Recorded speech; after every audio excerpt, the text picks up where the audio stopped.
Hello guys, once again it's Matt, and today we have another video. Thank you all the members, all the patrons. Make sure to subscribe and let's get into it. So today we are testing it out, the Yak-41 against many aircraft, and basically proving that the Yak-41 is the new BVR king.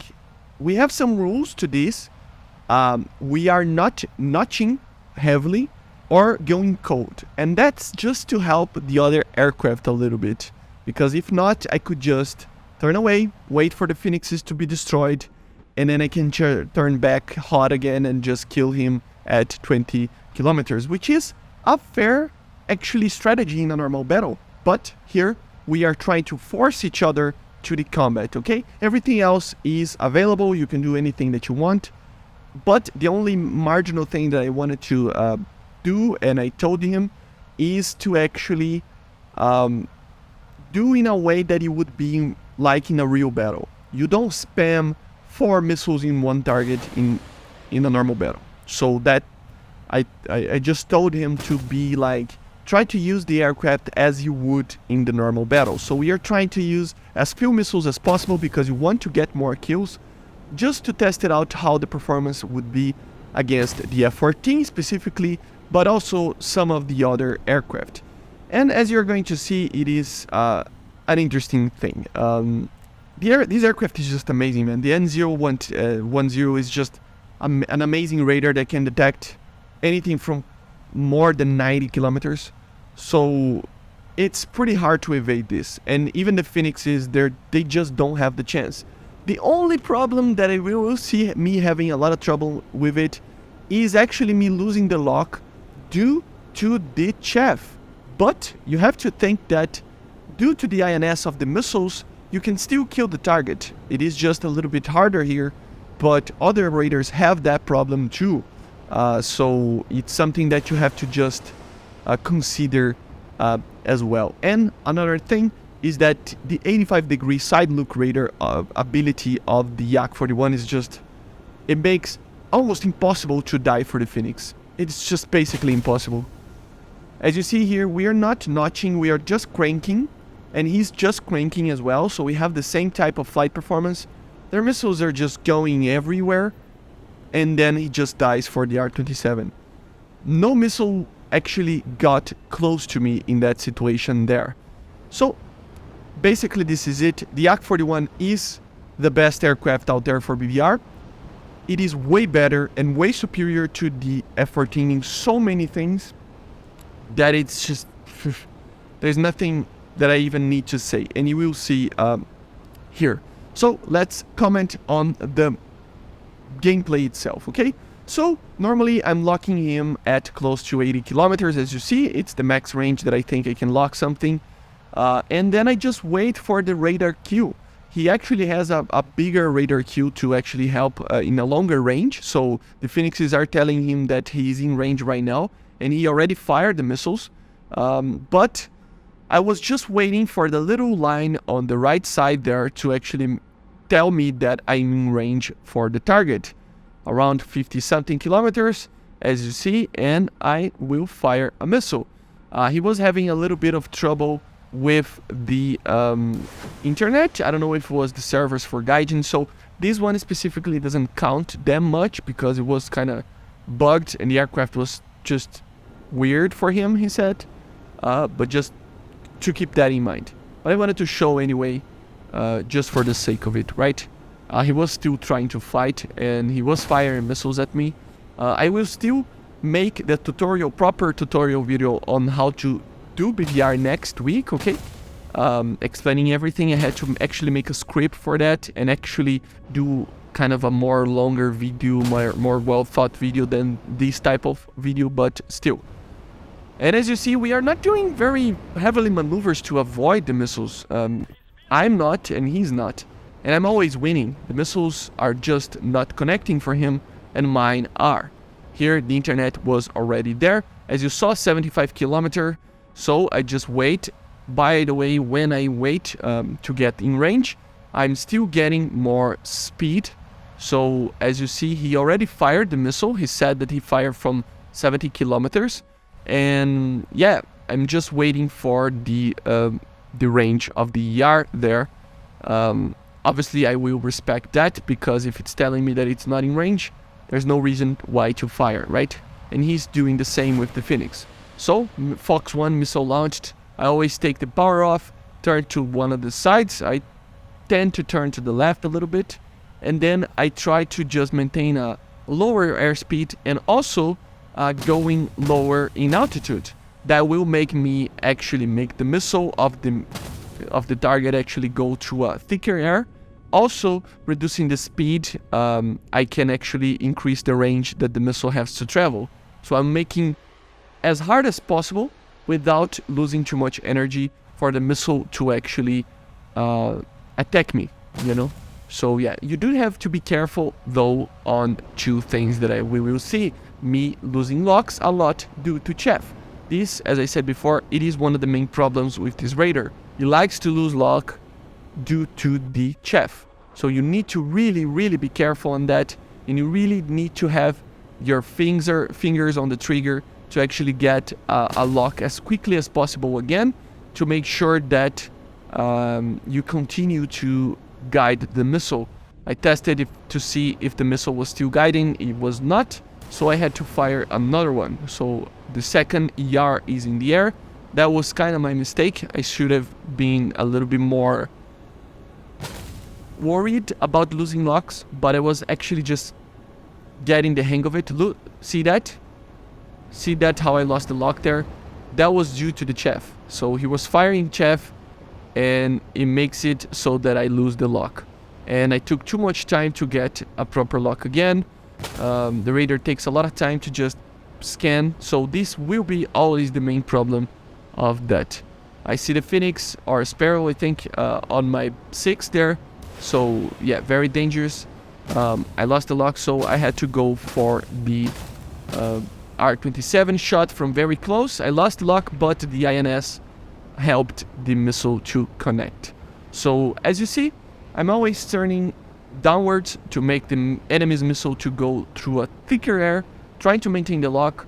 Another thing that you have to think about is, no matter what target you are firing, less than 30 kilometers or even sometimes 40, you need to change the radar mode on the Yak from HDN to the normal tracking. You need to do this, because HDN at lower distances will have a lot more problems dealing with chaff. Okay, so it will be a lot easier to make it so that you lose the lock and then you have to worry about that. Obviously that's a thing that will happen in a real battle, so be careful of that. I'm always trying to crank as much as possible. As you see, I'm really abusing the 85 degrees of lateral look of this Raider, which is probably the best feature of this thing.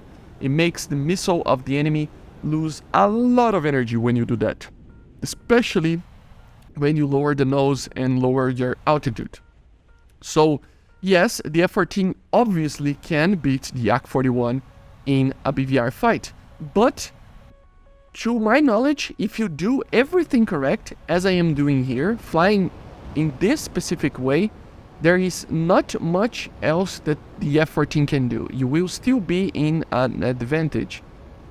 Losing lock a lot, as you see, due to the chaff, and having troubles getting locks as well. They need to fix this kind of situation. It's really hard to get a lock sometimes. The Raider is just looking to another direction when you click the button to lock, so it is kind of weird. And as you saw, I was in HDN and I did not get a detection. I moved to the normal medium PRF, the normal tracking pull stopper, and then he just appeared on the Raider, so you really need to be careful on those. I'm still learning how to use this Raider, so of course this is not my best gameplay ever, right? But it's something to consider. If I'm playing like this and I'm still managing to put that guy under I mean, just destroying him, yeah, it's a problem. As you see, critical hit, he is on fire, good hit, pretty good kill with the ER as well. So yeah, it's just such a good aircraft, man. There is nothing, I mean, it's not perfect yet. It kind of makes me scared of what a real PESA Raider or a real IASA Raider would be like in the future. But yeah, we are getting into some modern things, man. We are really going for it. And hopefully Gaijin maintains the bigger maps for these type of engagements. It is not easy to actually, I think it's easier to learn how to do dogfights than to actually do this. As you see, he put the nose right on the side and he put it out some chaff. He made the target too large for my radar, and I just lost the lock. So as you see, the Yak-41's radar have problems with chaff. You really need to be careful with that. But it's something, as I said, that other radars have problems with it as well. So again, same strategy, fire from far away, 50 something kilometers, and crank to the left, lowering not lowering the airspeed, but just taking out the afterburner at least. I still have to maintain a certain level of speed to actually be able to turn if I need to. And also, it's just a guesswork. Obviously, I know that a missile is coming from him, but I don't know when or where. If we ever get the proper RWRs showing launch warnings and distance measurements on the RWR, like the videos I had in real life, which is this SPO-15 that this aircraft is using, it would basically be a little bit more easier, especially against Phoenixes. But yeah, as you see there, and sometimes he was going cold as well. So yeah, you have to think about that as well. It's not something completely out of the woods, and he was flying the MiG-29. So there was that as well over here. We are fighting a MiG-29 here. But as you see, I'm just controlling the fight. I'm making him nervous, and I'm just like completely making him miss the missiles and just pushing on him. Sometimes he goes cold a little bit and then returns, just making him lose a lot of the energy with the missile, I mean. Just cranking again, going a low altitude. You can always do the trick of flying as low as possible. Then basically the filtering method that the radar uses will make that you will actually open a gap for the ground clutter to actually enter the detection. And what happens is that the missile will see the massive target under the aircraft, which is the bouncing back radiation from the ground. So flying really low like this always helps. I made him basically crash there, trying to maintain a good position on me. Again, against the MiG-29 here, penultimate fight that we did. We were already in range. So as you see, yes, the Yak-41 is the best aircraft. I think it's the best radar, has the best missiles, but you still have to learn how to use them, and it's not like a god. You can still beat it. It's just, it's not that impossible actually to beat it. It's not that hard. It's just that if you play correctly, it will be a little bit harder than another aircraft. That's pretty much it, right? And if you are flying the Yak-41, if you learned how to use it properly, you will end up having a lot of BVR kills. It's just really, really easy to get a lot of kills with it.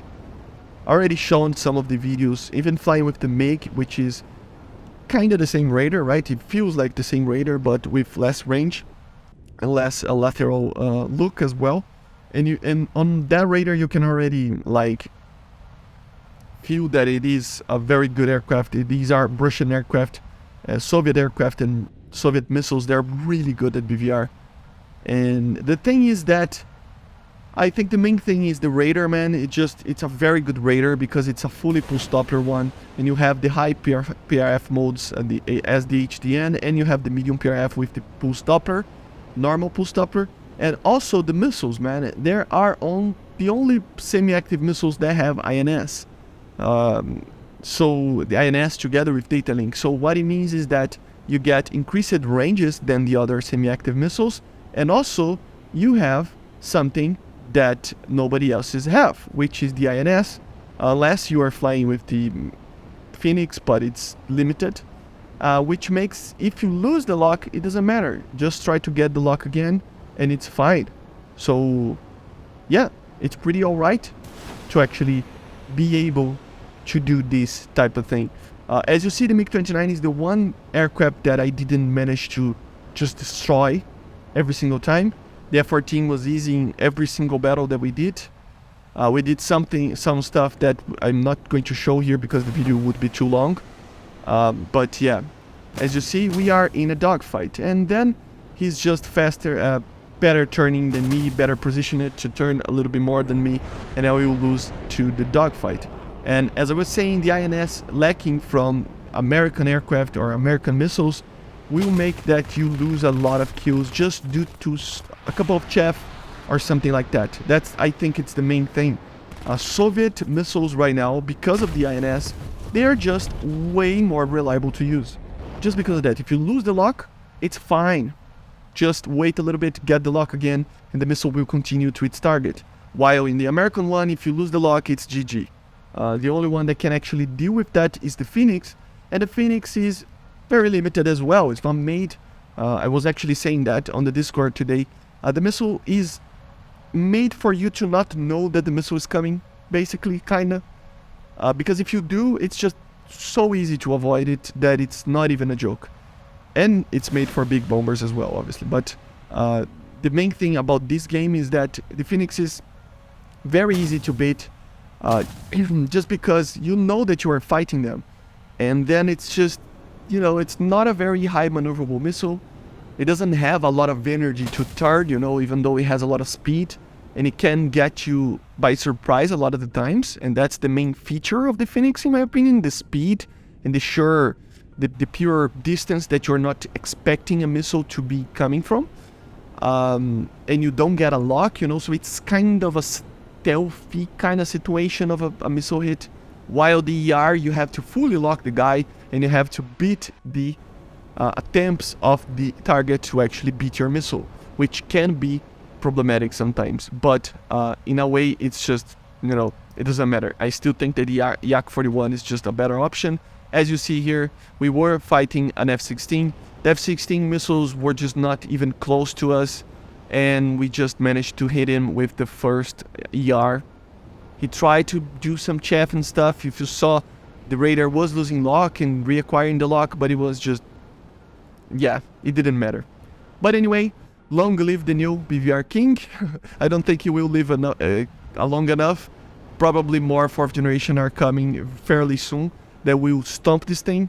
But for now, long live the king. The Yak-41 is the new BVR King, in my opinion. But anyway, I hope you enjoyed. Make sure to subscribe, and I see you guys on the next one. Let me know in the comments what you think about it. Okay? See you guys. Bye.